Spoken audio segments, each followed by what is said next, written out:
Mike Owens with Inside Fighting here, joined today by Biaggio Ali Walsh, who returns to action PFL 8 next Friday night.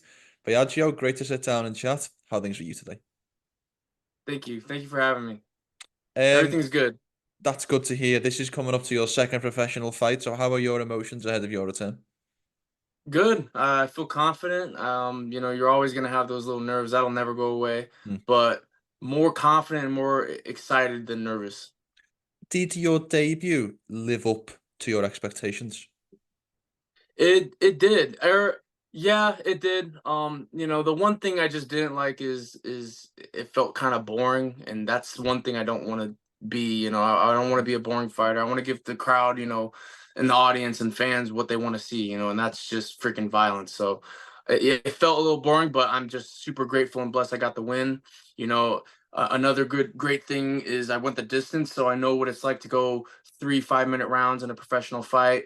I also know what it's like to have most of those fights on the ground. Hmm. So yeah, there was a lot of positive things that happened out of it. So I'm super grateful for it. For those who aren't aware, what is the biggest change between an amateur fight and a professional fight? Past the rules and the differences in rules, how do they feel different and how do they feel the same? I think the biggest difference between amateurs and professionals are more composed. Um, when you're more composed in the cage, things start to snowball. You can see better, you can think better, you have better fight IQ, you can make adjustments. Um, I think the biggest difference between amateurs and pros is that composure aspect. When you see an amateur fight, they kind of are just they're going. When you see professionals fight, they're taking their time. They want to see things. You're collecting data. Mm. So I think that would be the biggest difference. Well, let's talk about your next opponent, Corey Taylor. What have you seen for him as a scouting report? What do you think he does well, and where are the places you're looking to exploit? I think he's a game guy. He's got the grappling, he's got the wrestling, but I had, the guys that I train with at Xtreme Couture, he's not them. And their wrestling and grappling are best in the world. So I'm super prepared for it. The one thing is I don't know. I was told that he is pulling out of the fight due to injury. So I'm not so sure if I am fighting him or not. I'm still Right. preparing for it. I never know what happens in the fight game. So I'm preparing for him. I'm preparing for everybody at this point. Nothing worse, and I hope that I hope that the original opponent stays on, and if not, then you of course, get a Yeah. replacement.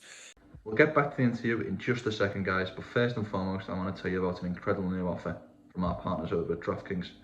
Right now, if you're a new DraftKings customer, go download the DraftKings Sportsbook app and bet $5 on any bet you like, and receive $150 in bonus bets instantly.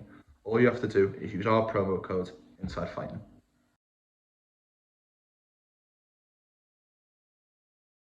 Xtreme Couture, we were talking about it offline, one of the best gyms in the world. I had the pleasure of stepping in its doors on UFC 300 Fight Week and shooting some content Mhm. with some of the guys. But talk to me a little bit about the guys you've been preparing for this next upcoming fight.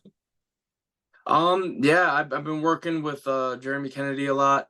Jeremy is a top-notch grappler. He's a black belt. He's a little taller than me.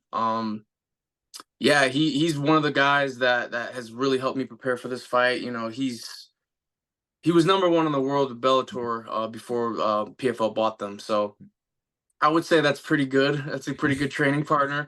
He's one of the main guys. I have another guy, Nick Johnson, over at Xtreme Couture. He's a black belt. He's a lot bigger and thicker than me. He's got the grappling.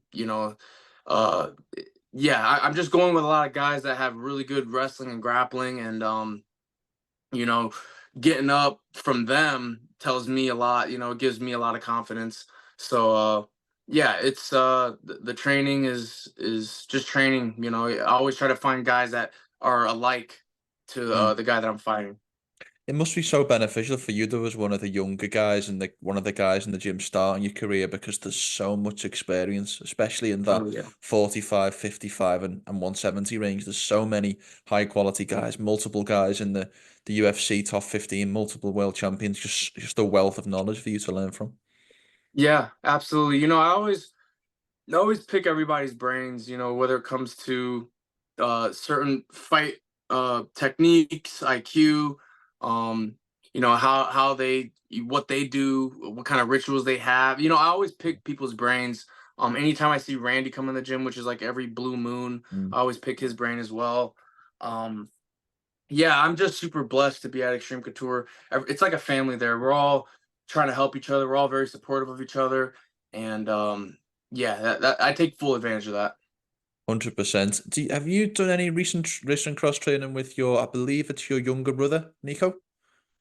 Yeah, I haven't. Me and my brother, we don't really train together. Mm. You know, he goes over to Top Rank Gym and Mm. trains his boxing, and I, you know, go to Xtreme Couture. Um, I have two main coaches at Xtreme. You know, Dennis Davis, he's my MMA coach, and my striking coach is James Gifford. Mm. So, um, yeah, he does his thing. I do my thing. You know, right now he's has a hurt shoulder, Mm. so he can't really train right now. He's doing a lot of physical therapy, but I always do pick his brain about certain things and certain techniques. What can you talk to me a little bit about your decision to move to MMA? I know that you obviously have a massive boxing history throughout your family, which Mhm. we'll talk about in a little while. And your brother Mhm. goes down the boxing path, and I imagine there might have been a few surprise faces in the Ali Walsh household when you said you wanted to transition to MMA. Talk to me a little bit about your decision to step in the cage rather than the ring. Yeah, you know, I was drawn to MMA for the first time when I was like a freshman in high school. It was, I think, around the time where Connor was in featherweight. John Jones was still doing his thing, you know. And then that's kind of when I got introduced to the sport. And what I loved is that there's so many different martial arts that could play a part in a fight. Mm. And there's so many tools, there's so many different ways to win, there's so many different ways to lose. Um, it's kind of like a a highly intelligent street fight, if you like to Yeah. think of it like that. So, um, yeah, I was just very drawn to it. Um, you know, when I was done with football, I didn't really know what to do with my life. It was kind of like a what now? You know, I was Mm. trying to look for a job. I was doing all types of things. I didn't know what to do with my life because so much was expected of me, you know. So, Mm. especially coming from Bishop Gorman High School, you know, being a top running back in the country and you know, all that pressure, you know, I felt like I wasn't living up to those expectations because you know I football didn't work out at all, and I just kind of didn't know what to do with my life. So I was training over at Xtreme Couture just to stay in shape, and eventually I loved it. You know, I thought maybe I have just one amateur fight, and then that one turned to two, and then the two turned to three. Mm. So now we have a whole career, and you know my goal with my career is I just want to see how far I can go, and hopefully at the end of it I can help a lot of people. That's my main goal. What do you mean by help a lot of people? Can you give me can you be more specific by what you mean by that? Of course, like give back to my community, help kids, help teens who don't really have guidance in their household, don't know what to do with their life. You know, people or athletes, you know, post college, they don't know what to do. You know, give them kind of that motivation and give them an idea of a path that they could go down if they wanted to. Um, you know, somebody just similar to me. You know, when I was done playing football, I didn't know what to do with my life. I felt like I had no purpose really, and um, that's what I mean by help people. You know, just give back to the community and help people that who were once in my position 100%. or worse. Of course, of course. Well, that's a great thing to hear. And I want to move on to the next subject I have on my list, which is a subject that I imagine you get a lot. And apologies if any of these questions are repeat ones, but you're the grandson to the greatest, so I couldn't not talk about the greatest fighter possibly in history, in Muhammad Ali. Of course. He's obviously your grandpops. Talk to me a little bit about the impression he's had not only on your career, or he did have, I should say, and any of the wisdom that he imparted on you as you were growing up. For me, the biggest I don't even look at what inspires me most about him is not who he was as a fighter, is who he was as a person. You know, he was called the people's champ for a reason. You know, the people loved him. He had he stuck with his beliefs. He had principles and he stuck to those and he didn't let anybody sway him or change him out of what he believed in. And he helped so many people. He inspired so many people, you know, with his words and his actions. And to me, what's most inspirational is who he was as a person. You know, he was very, very strong in his faith and his belief and in religion. And those are the things that I take from him more than I do as a fighter. Um, as a fighter, I love his right hand. I love the way he sets up his right hand. There's little things like that as a fighter. Mm. His head movement was beautiful. He's loose. He's comfortable. He's calm. He's dancing. He's moving. Those are certain things I take away as a fighter. But mostly, I take away who he was as a person, his mental mindset. The belief he had in himself. Um, just everything. He was like just your perfectly molded fighter, really. Like, Mhm. he had the mind and the freaking work ethic and drive, so yeah, that's what I take with me You with talked my about grandpa. you talked about there about helping out your community. I mean, that is your granddad to the nth degree. So I'd like to grandpa, I should say that to the granddad, a Hmm. British term, grandpa for Hmm. you guys over in the States. Um, Hmm. what would you say is your granddad's best achievement, whether it be inside or outside the ring? Oh, I think that's a really good question. I've actually never been asked that question. It's a good one. There we go. I think his greatest I think his greatest achievement is the inspiration that he gave to so many people. The confidence he gave to Black people at a time where the United States was very, very racist towards Black people. I think that that's his greatest achievement, is the inspiration and oh, I should love myself. I want to be like Muhammad Ali. Mhm. So I think that that's his greatest inspiration. Um, and obviously saying no to war. Going to war. Mhm. They wanted to draft him. He said no. Take me to jail. Take my belt. I don't care. I don't kill innocent people. So I think that that is his greatest achievement, and that's what made him the person that he is. That's what made him known to be who he is. Is that conviction and that principle, and he stuck to that. Regardless of even if the U.S. government is on his ass about it. So, Mhm. I think that that's his greatest achievement, is what he inspired, or how many people he inspired. Of course. And was there ever encouragement from him to you and Nico to continue his legacy and fight? And if there wasn't, do you feel like you guys are continuing in his legacy by kind of Oh, carrying on the family name in combat sports? yeah. So my brother, he started boxing when he was 15. I was at the time playing football. So, there was no questions that I had for him in regards to boxing or any kind of combat. But my brother had questions for him, and he said, move, dance, do a lot of road work.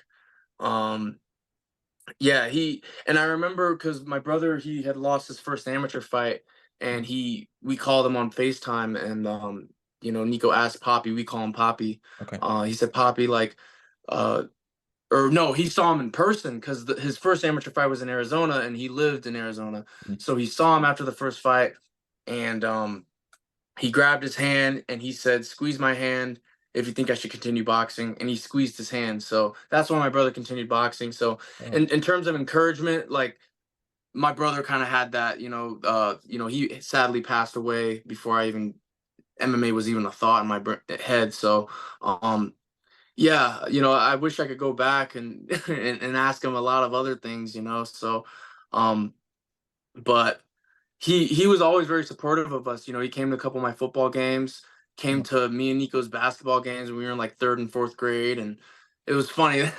Everybody in that rec center just stopped. Like, the ref wasn't even reffing anymore. They were like, "Is that Muhammad Ali?" So yeah, it was a lot of good memories with him. I love it. I love it. And thank you Yeah. for sharing some of those with us. Last question from me, Biaggio, and thank you so much for the time.